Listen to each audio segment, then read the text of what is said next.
That's it. Mr. Smith, this question has come up a couple of times, and I went across the street. I said across the street, about Peter B. Lewis, doing an announcement, a couple of my colleagues about business plans. And they say businesses, one of the things we look at a business plan. The first thing is, what does a business produce? What do we produce? Which is why it's very difficult to create a business plan for a municipality. We don't produce anything. We're relying on property tax, income tax, and a few charges for services. We can't raise the price of our product to supplement our income. We can't change our product, we don't produce a product.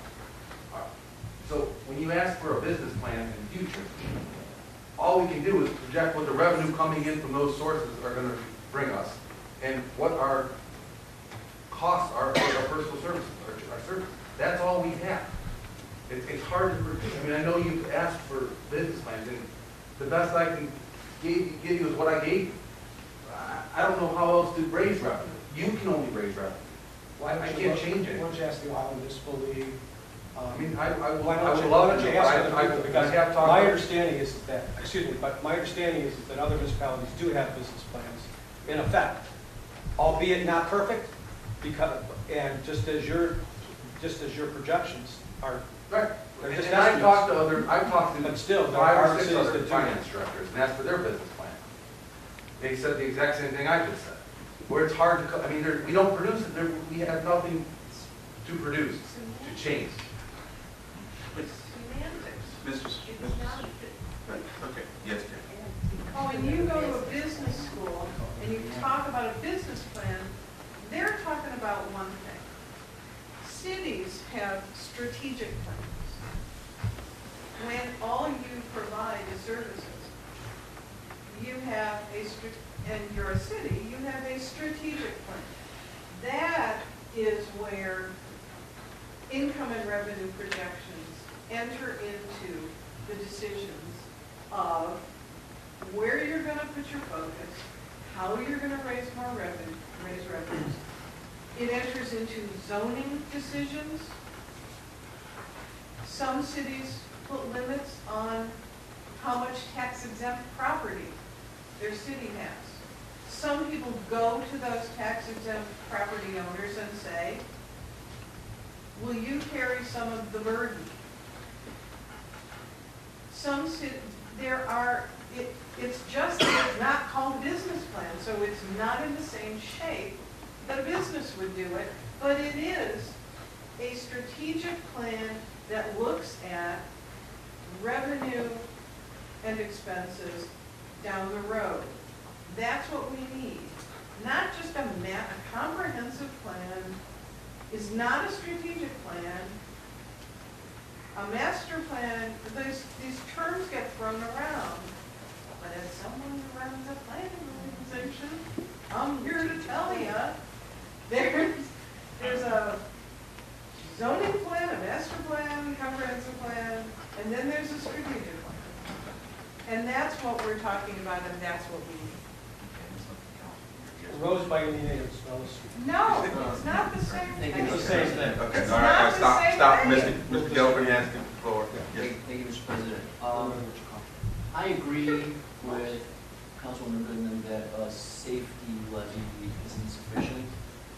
The garbage fee idea, I didn't hear from the same people that you heard from, that Councilwoman Goodman heard from. I didn't really get a whole lot of sense that people wanted a garbage fee. Although what people do want is for us to keep our safety forces intact. Did any of them say, and I'll pay more? They said they'll pay more. Did any of them say, cut somewhere else? I've heard that too, but here's what. Did more say, I'll cut somewhere else than said, I'll pay more taxes? People have said, don't cut the safety forces, do what you have to do, don't cut the safety forces. That's what people said, and that's what I heard, and that's what I'm going with. And when I counted out the numbers on the surveys, the rollback was the most supported way of raising revenues, especially in the short term, and we have that ability to do. But that's not going to sustain us either. It's a tool that we have. It can be used judiciously, and I think we should use it judiciously, but I agree with you on that. But here's the problem I have. I don't like to tell employees, we're gonna cut your health care. I think that employers do it, I don't like it, but I think it makes more sense to raise the money that we need from the sources we're going to get it, and that's the income tax. And that's, you know, I don't know where all of our police and fire and EMTs live, but I know where they all work. They all work in South Euclid, as does everybody who works in South Euclid. They all work in South Euclid. And I think that if we're going to ask them to contribute more, it should be from their taxes, just like it's from my taxes and your taxes and everybody else's taxes who pay income tax. Not out of their health care. But I think that the income tax would be sufficient, and it would be something that would go to the voters, and I think it's something that we can get everybody's support on. Mr. Brown. Thank you, Mr. President. A couple of things. Number one, whether it's a safety levy or a charge for garbage, Councilman Goodman is correct in that it won't cover everything for a long period of time. We know that for sure because it's all relegated to what we receive from the county as it relates to real estate taxes, okay? Yes, in a few years, our taxes, our value could go up, okay? Hopefully it will. But both of those are a restricted amount, okay?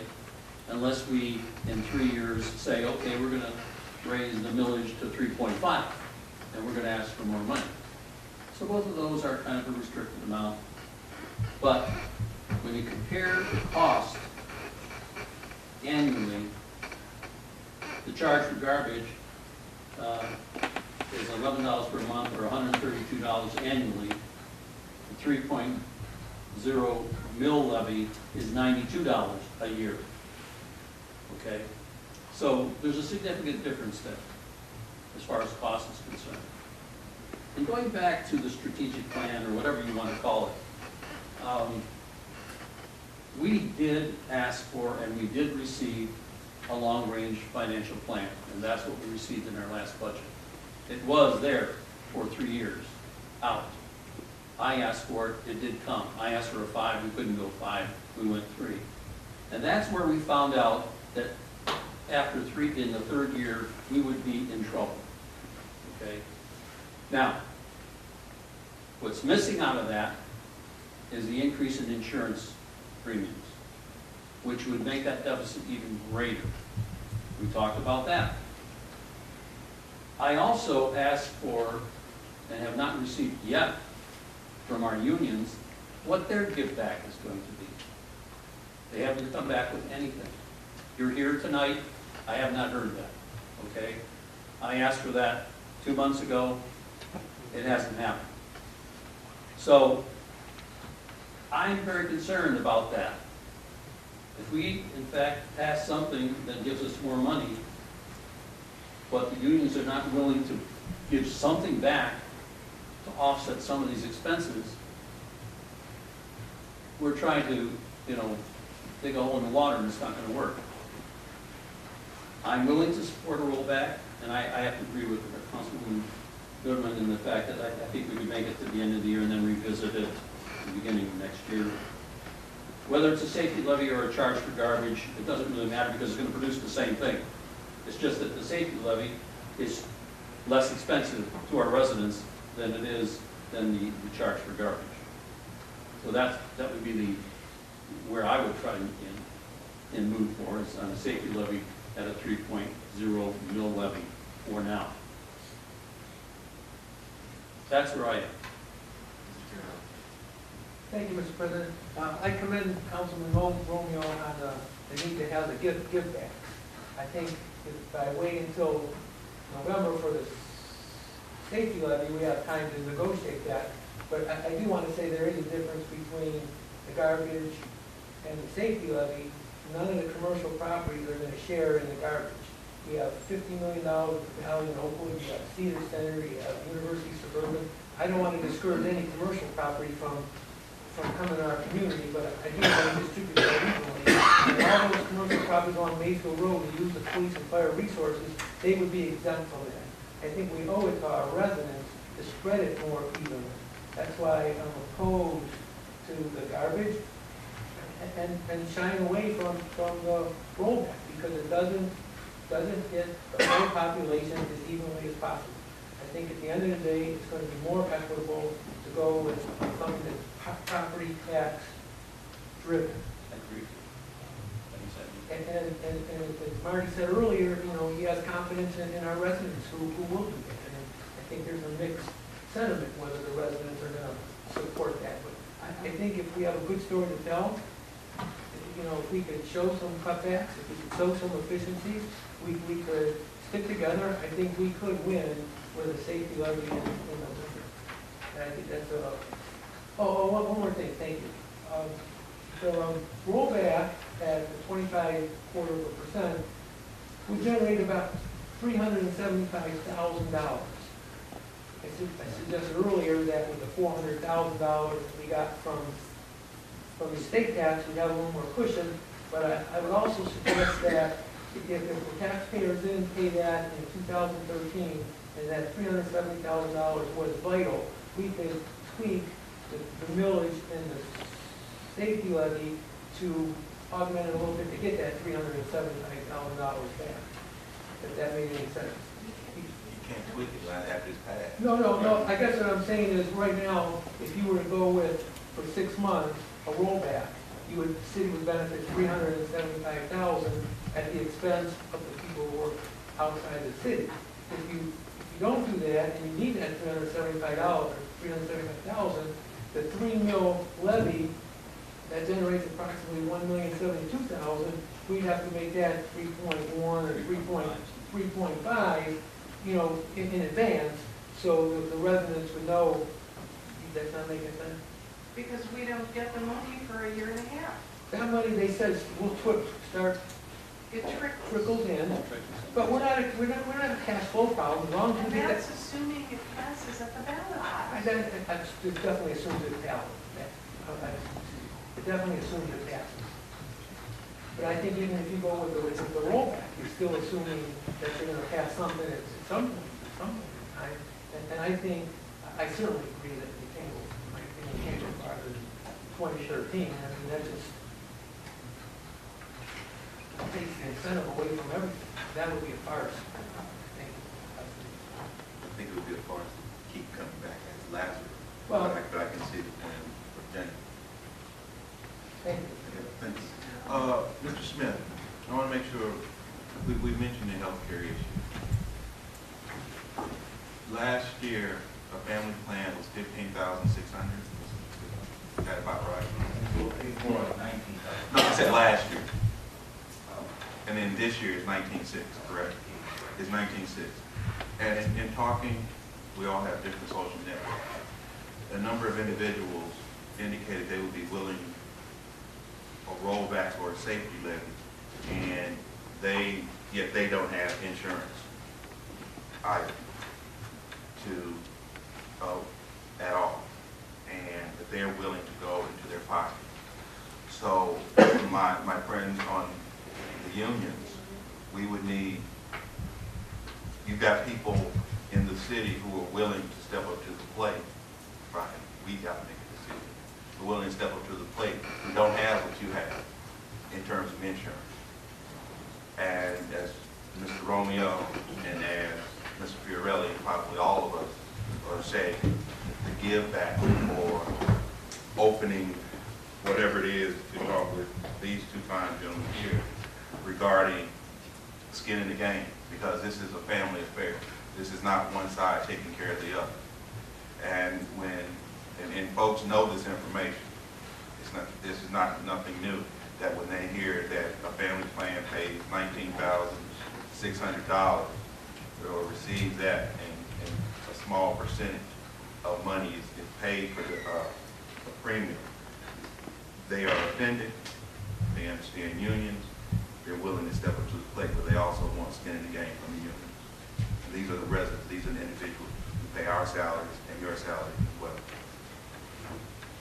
Point of order. Yes.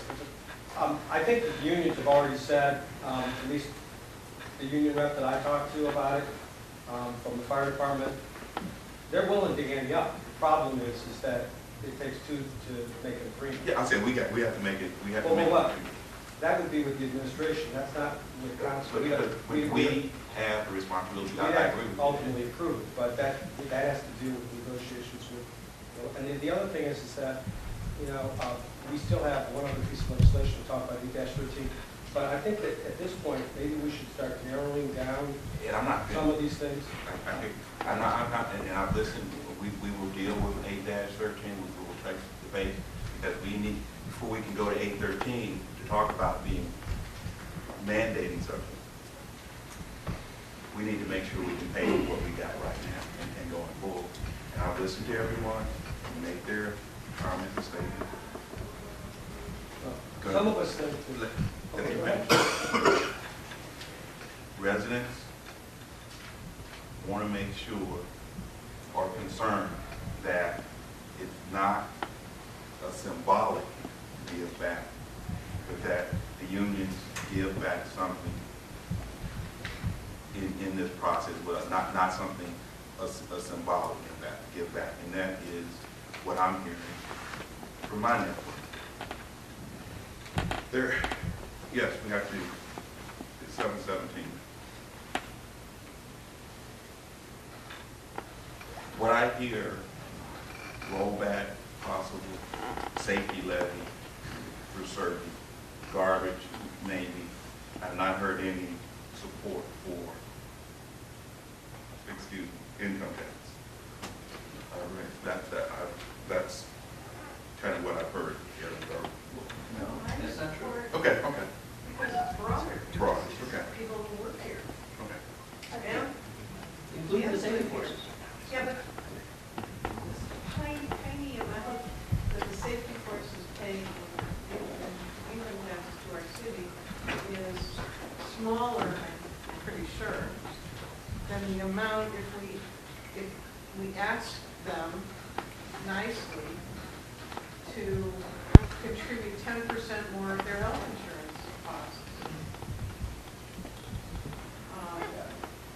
I mean, it's kind of silly to be paying people more just so you can get another 0.25% of their income tax because they don't live here. Marty, Can you respond to that? But- Because There is support for general income tax increase. Yes.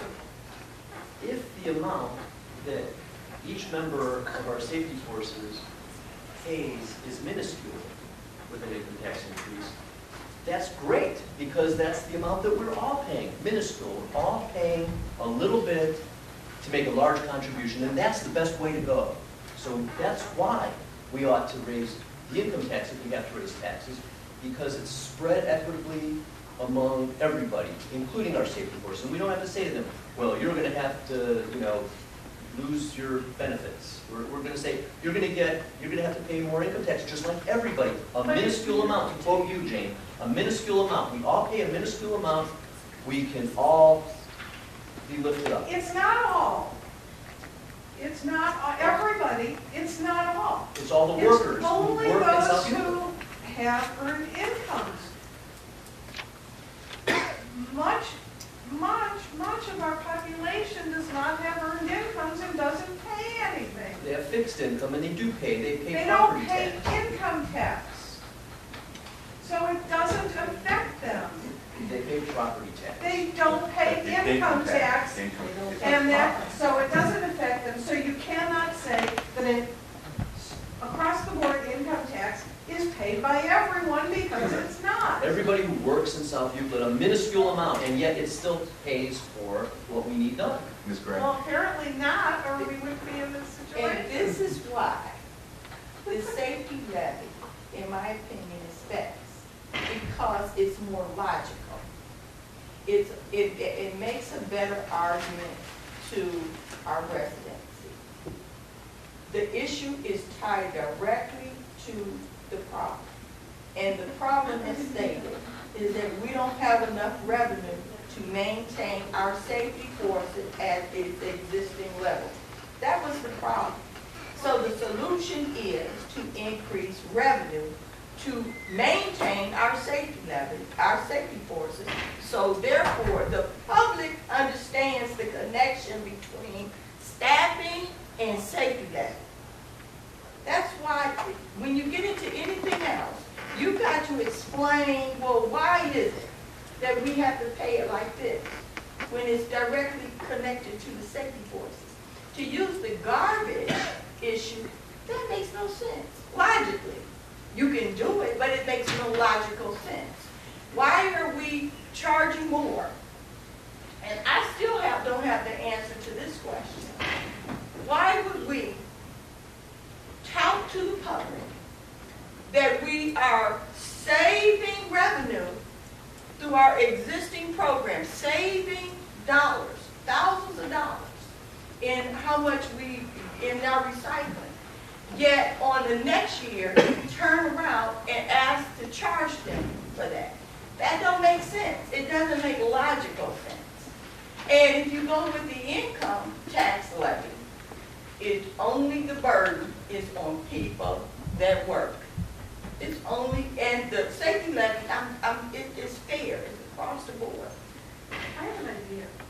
Okay. What if, because there's the issue, one of the biggest issue with the safety levy, aside from the fact that people think that's paying for everything, is Well, that it that's- doesn't rise with expenses. What if the passage of a safety levy that stays constant through its life, say it's 3 years? I mean, a safety levy, we can put any age on it. We can put any number of years on a safety levy and look it up. But say 3 years. If we did that contingent on the fact of the safety departments keeping to their same budget for those same 3 years. Then expenses wouldn't rise faster than the revenue that's created by the safety levy that's supposed to solve problems. But if the problem keeps growing and the safety levy revenue can't, which it can't, that's not solving the problem. The only way it solves the problem is if those budgets remain level. I agree with you, Jane, but I also think that there needs to be a moratorium on all of the departments. That they need to be capped and said no more, cut this spend. Bottom line, you're spending here. This is it. You cannot increase. That needs to be done categorically so that you are not guaranteed, that you're guaranteed that our deficits don't continue to rise. And the only way you're going to do that is put a moratorium on spending, cap it. Don't, and not just in one department. This is just not a safety forces issue. It is a city issue. It is a municipal government issue. Cap all the departments. For example, I don't understand this for the life of me. When we first started the budget process, we thought, and I'm not picking on recreation, but I'm just saying, we thought that we were going to have one pool closed because of this issue. That's what we were told. Then after the budget was passed, 2 pools are now going to operate. Because we said that. No, we didn't say anything. See, no, we didn't address that. These decisions, and this is what I'm talking, there's got to be some better communication. We never discussed that. We never discussed that. It was if the cuts are made, we can keep the pools open. But the cuts weren't made, but the pool stayed open. Yes.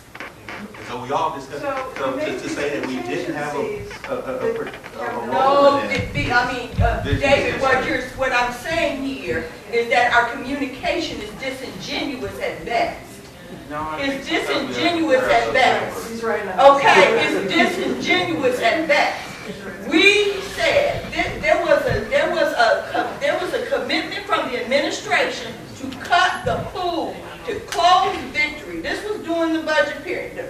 Challenge me. I challenge you to take the minutes and pull them out and let's read them and let's hear We them. didn't pass that budget. I don't want We said that. Then after the budget was passed, we did not go with the cuts. And we all of a sudden kept 2 pools open. I'm not understanding the logic of us keeping 2 pools open that are costing us thousands, hundreds of thousands of dollars, and we're still talking about cutting our safety courses.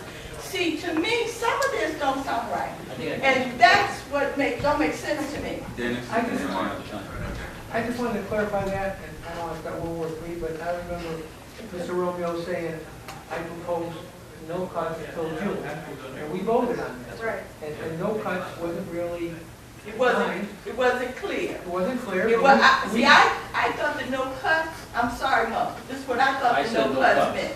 Okay. No cuts were to safety. I didn't know that we were saying no cuts to pools that are sucking the life out of us. Okay. Yeah, and that's, I'm up. I'm up.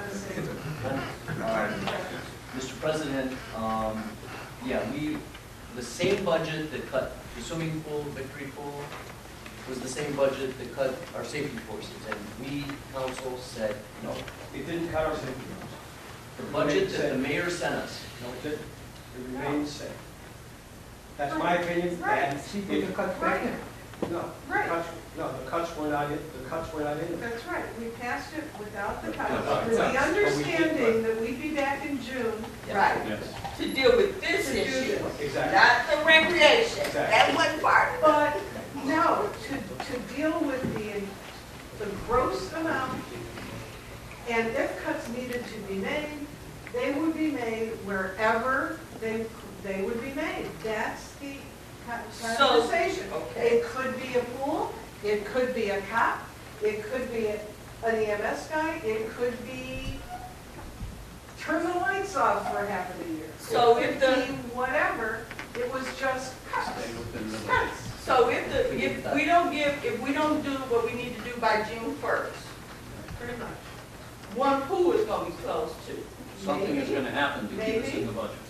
Something is gonna Okay, happen. I just asked, I'm just All right, asking. did you finish? What is something? I Hold mean, on, hold on, let Mr. Gelb finish.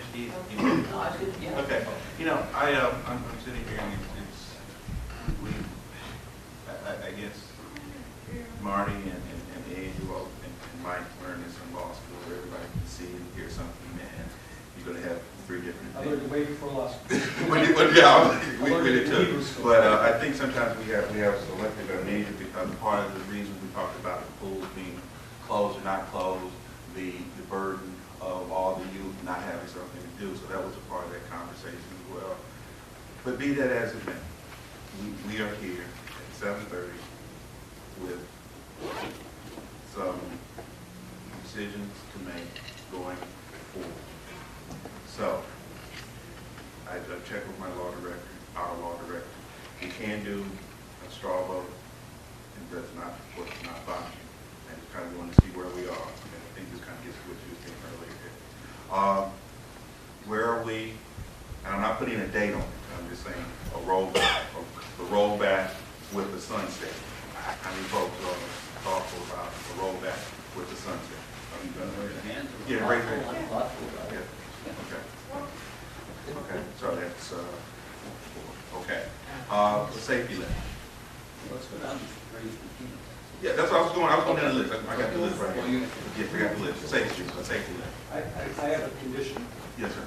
I have a condition that we have minimum staffing and no layoffs. And we pass 8-13 in some form, and I think we can work out the language. The chief is concerned about having not minimum, but maximum. We can change the language on that tonight.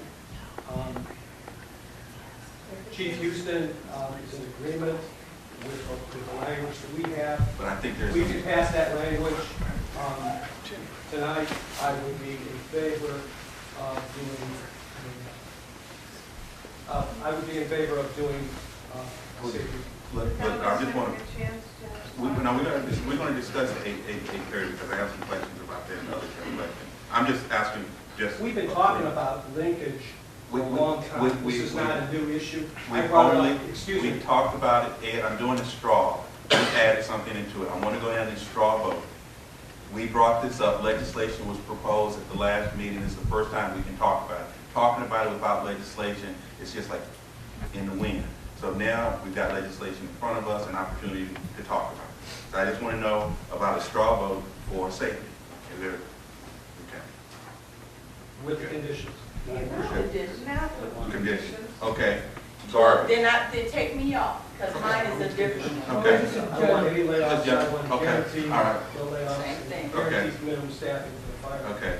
But Garbage. minimum staffing is what's in the language. Okay, garbage. How many per shift is in the Okay. language? That's Garbage. different. Garbage, garbage, garbage, two. And income tax. Two. Okay. So, safety levy. Hang on, did everybody vote for something? Yes, perfectly. You can vote more than once. No, I'm not, I didn't vote because you didn't I'm not voting. you didn't put a category that I would be willing to. No, accept. that's right, because we haven't put that category, and we talked about the safety levy clean. And so there was 5, 4, 2, and 2. And so you could vote for more, than one. Okay, that was roll back to a sunset and a safety. Okay. Just kind Well, I think I have to sit back there and watch you all do what you do, and then come back in 6 months and say, oh, I told you, and that's why I didn't vote. Well, okay, now, 18-13. Ms. Gray and Mr. You know, Eichel, some people think that you got the right to tell other people what they can and cannot do. And that's not your place. Just commenting. And that's Let's not make your place. productive comments from now on. As President Pro Tem, let's make productive comments. Let's not make, Jay. let's all hold on to that. Okay, 18-30. Ms. Gray, this was introduced like 18, excuse me, 8-13. Now, but before you pass on, I do want to say that I would accept, I'm going to say it for the record before we move to this. I will accept a rollback with linkage to minimum staffing, guaranteed. I will accept a safety levy with minimum staffing, guaranteed. That's what I would vote for. I would be supportive with linkage. With that linkage, I will support it. Without that linkage, I will not. Okay. Okay? Ms. Gray, do you want to talk about this? Yeah, let me, I just want, this legislation basically is written to do, and I'll just outline the 4 things.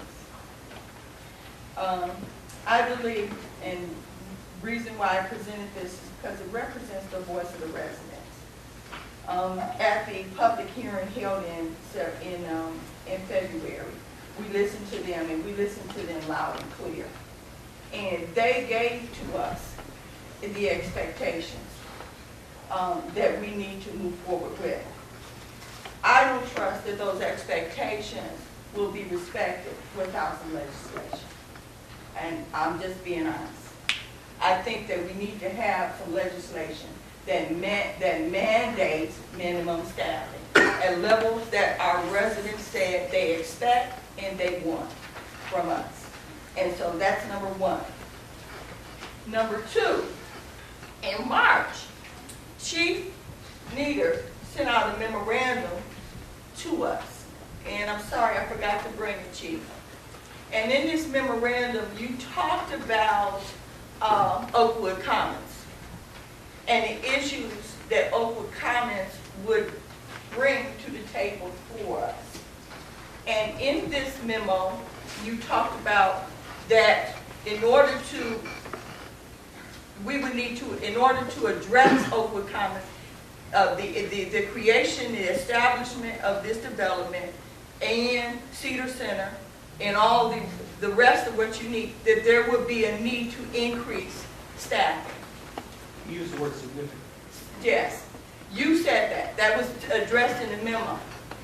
And so to reduce staffing now, when we know that historically Walmarts have a high theft, incidence of theft, that the police departments in Cleveland Heights and University Heights, and even the courts in Cleveland Heights, are overtaxed with what they do in Cleveland Heights. To cut our safety forces now, knowing this, and not having a minimum staff rate, we would jeopardize the safety of our residents and our businesses. That's my second point. It's based on what you said, Chief. That's the first and second point. Third, at the public meeting, the fire department stated that any cuts to our fire department would drastically jeopardize the safety of our community. It would drastically. And they implored us to make sure that we did all we needed to do to maintain our fire department at acceptable levels. Not to play puppet or dangle it on a string and say, if you don't do this, then it. No, we need to maintain it. So that's the third point. Fourth, I think that is just realistic, just common sense to me, that this legislation is also a linkage. It's a linkage to address the revenue, to ensure that the minimum staffing levels for both the police and fire are maintained. And even, Council President, when you opened this up today, you talked about maintaining fire and safety. That's why we're here. The revenue, that's why we're here, is to maintain it. And so for us to put forward legislation that will go into the pockets of me, you, and everybody living in this city, and not have some kind of assurances on the books that what we said we're going to do is what we do, I'm not trusting somebody, what they say come out their mouth. I want it in writing. If I'm going to pay $100 a year more, if I'm going to pay $350, I think if we roll back, we might be paying anywhere out of our household in excess of maybe $300 more a year. If you are going to expect me and other people like me to give you that kind of money, then I need some assurances. I need some guarantees. I need a guarantee that what I expect, I'm going to get. And that's what this does. So let me finish. Y'all can talk when you want to. I'm just laying them out. Because, okay, that's it. Those are the four that this is why this legislation was written. It's written directly as a linkage to what has been presented to us. And it addresses what the fire department and what the police department have said, if cuts are made. That's what the professional said. I didn't say that. Thank you. That's all. Just real quick, if you plan on passing this legislation, you should intend paying more than that, because you completely eliminate your collective bargaining power with that legislation. Why would they get, and you want to keep, you're saying one thing, you want to keep expenses the same. You know what, James? Yes, you want That's to. your. I'm just saying, it's sitting on the tables with unions, you lose your collective bargaining, you lose your power to bargain with this legislation. Why would they pay more for health insurance? We can't do anything about Because it. it's the right thing to do. Come on. They're willing to do it. If the thousands of dollars that this city pays for litigators to go in and mediate these, if they don't have the skills, that's a skill set issue. You take away all their skills No, with this legislation. No, that's because the administration's got more in this than what it says. I want an assurance that the residents will get out of it what they said we were going to give them. You have a microphone. Could you talk into it instead of yelling in my ear? Okay. James. All right. Stop.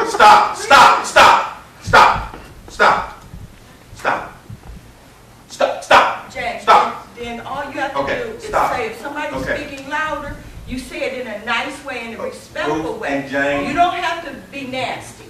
Chief, am I gonna ask you to step between these two? No, you don't Okay, have to do all right, that, man, okay, Dave, okay, because let's go, you're nasty let's too. go. Let's go. Come on, let's get some order in this. Let's go. You can't tell somebody else to do something All you're right. not doing. All right, Explain that. if Chief, I wanna bring back my,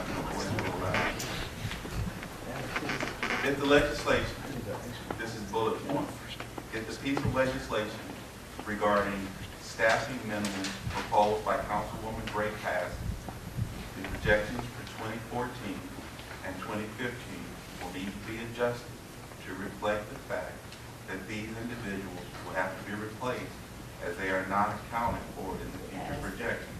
Let me finish. For 2014, the projected fund balance of 1.5 million will be reduced by approximately 400,000 for a projected fund balance of 1.1 million,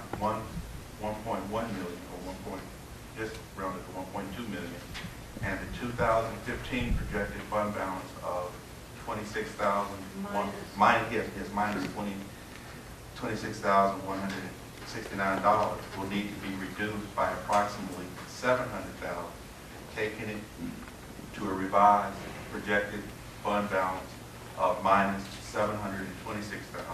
These original projections were based on the 2013 budget passed by City Council in March, knowing that the city had no intentions of replacing those retired individuals due to the current financial situation. So that legislation, according to What was that last sentence? That knowing that the city has no intention of replacing retired individuals. and that was And that was So talked that's about an, all that's an through the addition. meeting. Excuse me, That was talked about excuse me.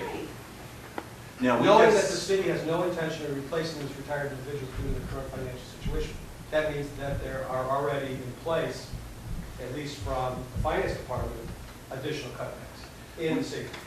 Correct. we just said earlier to, respectful comments, and Mr. Smith was responding to something that I was reading. Now, we can agree, and we can agree or disagree agreeably. Yes, this is a difficult time. Yes, the negotiation. Mr. LaGrasso, what is your thought on this legislation? I see you, Mr. Bureau. What's your thought on this legislation and the impact it would have on negotiations with the union going forward?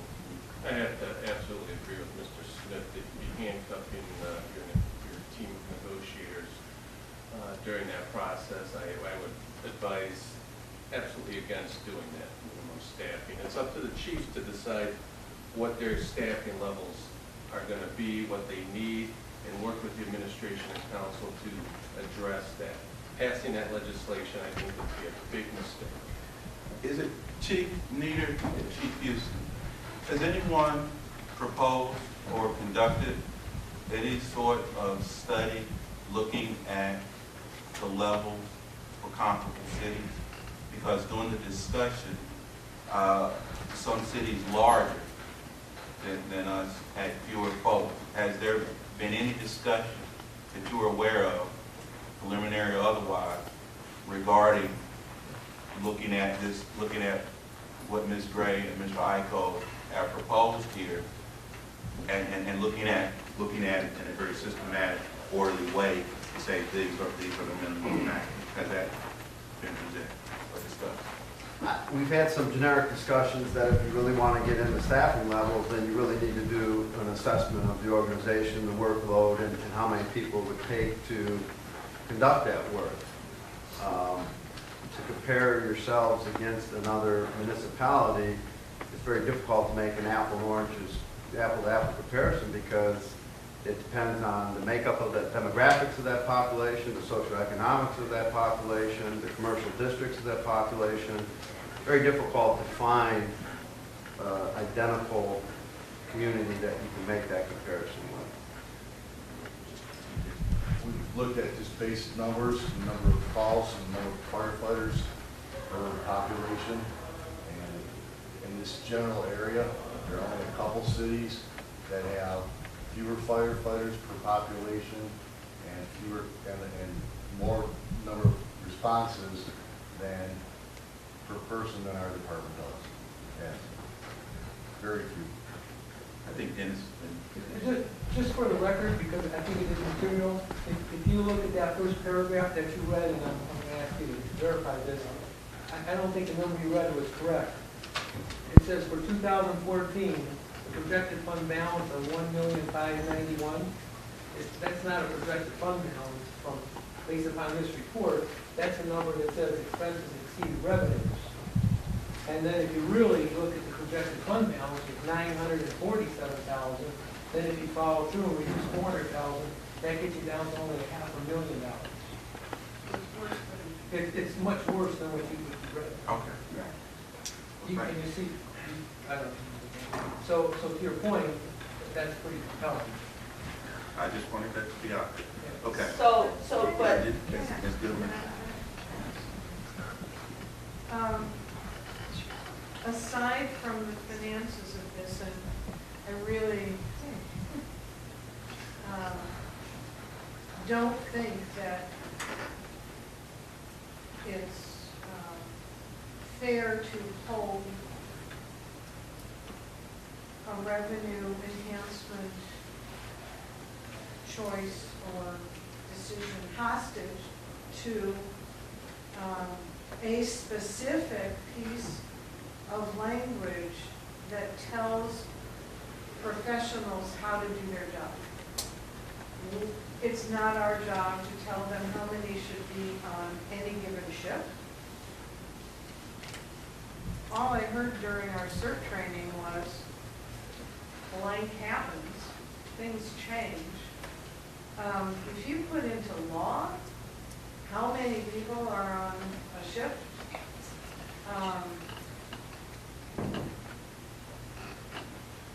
I think it's terribly wrong. This language says shall not exceed 48. So if you want to keep your forces intact, why would you put a maximum on? I don't agree with there being a minimum or a maximum in legislation telling people who know their business how to do their business. I am happy with our chiefs and our service departments, safety department's leadership. I think they know what they're doing. I don't know what they do or how they make their decisions, and neither do you or you or you or you. It is not our place to dictate how they run their departments. Safety, service, housing inspections. I want someone to respect me for knowing what I do in my area of expertise. I respect what they do in their area of expertise, and I think it's terrible to hold the city's finances hostage to a philosophical position about how departments should be run.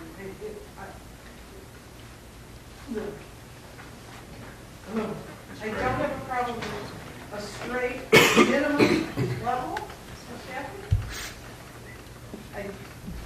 I would let them decide it and come back later and choose on a number, if you insist on a number. It's great, and I want to do a straw poll. Just there for 8 o'clock.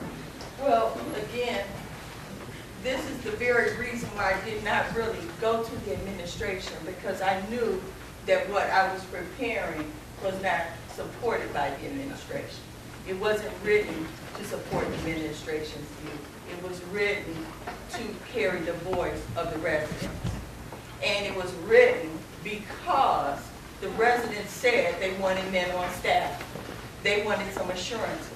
And I truly believe that it's nothing wrong with saying in legislation, in order for me to give you my tax dollars, I'm guaranteed. We've already found out that there has been some shell game played already with the minimum staffing. Some people have had Some cuts have been made already that was really not really clear or not said to the degree that we know now. So there have already established some cuts. So what the public believes to be a certain number has already been cut through attrition. This is why this legislation is important. I believe in putting it on the table, straight to the face, clear, put all hands on deck. I'm not caring about, I'm not caring what the mediators do. I believe we pay thousands of dollars to the mediators, and they have the talents, the skill, and we give them the authority to go into mediation and to negotiate those contracts with the union. I do believe that the unions have been here. They've heard what's going on, and we should put some expectations on them in terms of coming back and doing the right thing. We want the residents to do the right thing, but at the same time, there is nothing wrong. I don't see it. I don't care how you gloss it over. Okay. I just do not believe that there is nothing wrong with saying these are the minimum staffing we will expect, and this is what we want in our city. There is nothing wrong with that. Okay. Mr. Gelson? Yeah, in looking at 813, I see the numbers, And we have 9 minutes, well, we really have 7 minutes left. I see the staffing numbers more or less reflecting what was discussed in the safety committee meeting that we held. I thought it was April or it was March, but was it February? The one that was held in this room, whenever that was, when we had 37 people from, speak about don't cut the safety forces and raise the revenue so that we can keep our safety forces. But I thought that the point of that meeting, that safety committee meeting, was keeping the safety forces intact and figuring out, are we going to raise revenue to keep them intact, or are we going to cut?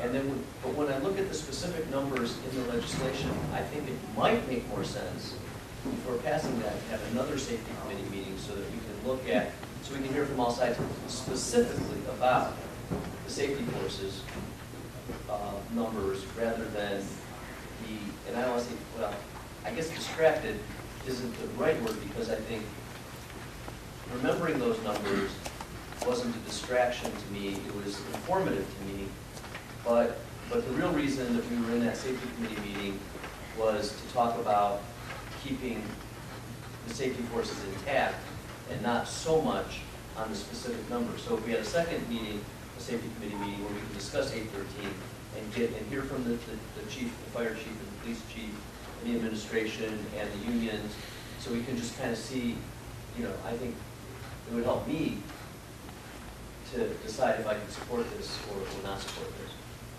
this. We're getting short on time, and in order to take action on any of these tonight in the regular council meeting, we've got to move them out of committee.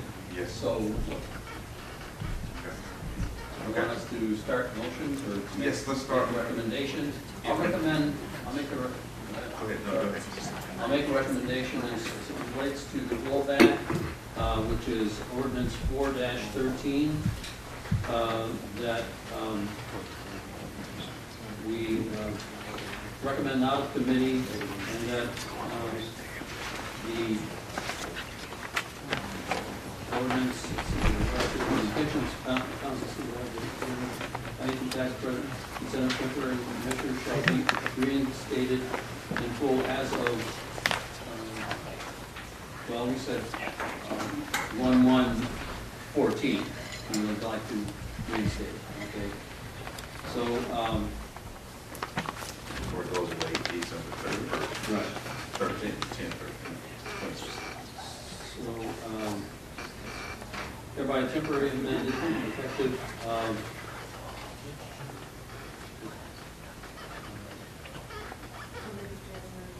January 1, okay, and reinstated on January 1, 2014.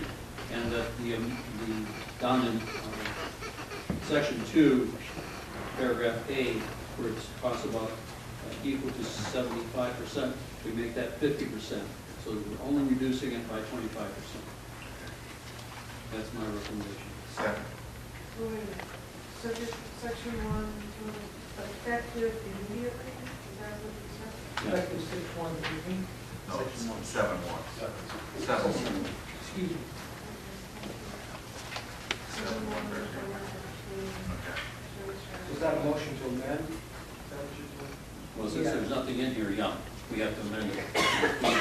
The proper Okay. language and amount. What's the last whereas? That's the rollback. That's 04-13.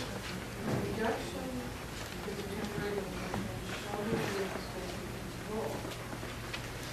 As of 1/1/14. That's a whole rollback. Well, that's what we're saying. No, they just, No, as it is today. as it is today, beginning June, just from That's never- July through, basically July 1 through December 31st. We can just have some of these other discussions Okay. come in because Well, that's the all time. right. Okay. There's been a motion to, okay, there's been a second. Discussion. Motion to move ordinance 04-13. Motion to amend? Yeah. Motion to amend. Yeah. Okay, a motion to amend 014. 04-13. All in favor? Aye. Aye. Okay, that's amended. Now motion to move it out of committee. Did you ask for the Need to No. pass it. All opposed? All opposed? Nay. Nay. Okay. Okay. So now I'll make a motion to recommend passage on county floors as amended. Okay. All right. Now, resolution. All in favor? Move it out of committee. Move it out of committee with the recommendation. We We amended amended it, now we have to move it on. Okay, I thought, okay. All in favor? Aye. Aye. All opposed? Nay. All right. One name? Yeah, you said recommend. No, just moving it out of committee. Oh, move it out of committee, that's fine. I didn't, Actually, he recommended that. Well, I recommend moving out. Move out of committee. why don't we just move them all out of committee at the same time? Okay. I make a motion that we move all of the revenue enhancement legislation, 1813, 0413, well, we already done that, and, well, 018, excuse me, 1813, and ordinance 05-13, out of committee. Second. Second. That's 3 of them, right? Yeah. We've already done one. We did So what were 04. so it's 18, 13, and 513. Yes. I'd like to make a motion to, Wait, you to just put on the moved. agenda. But we haven't finished this one. Yeah, we got this one. He's gonna finish this one. So we have to move now. Move the other two out of committee. Okay. We Move- moved in second. All in favor of moving those out of committee this time? Aye. Aye. Nays? All right, Ms. Wright. I'd like to make a motion to move 8-13 out of committee. Second. Okay, we moved in second. To the recommendation. Move it out of committee. Move it out of committee and do it on the floor. So no more discussion except in On the general. It's a linkage. And what is it, the second? We can talk about language today. Yeah, we talked about it on the floor. Point of clarification, did that make it a second reading? 8:13? It's not even introduced. It was already introduced. It was introduced at the last council. Move it out of committee. Put on the- Yes, that first That'd be reading. on the agenda for second reading. Okay, all in favor of moving 8-13 out of committee, please signify. All in favor? Aye. Aye. All opposed? Aye. Well, 8-13 is right there. Yeah. Okay. All right. Make a motion to adjourn. So move. Council, adjourned.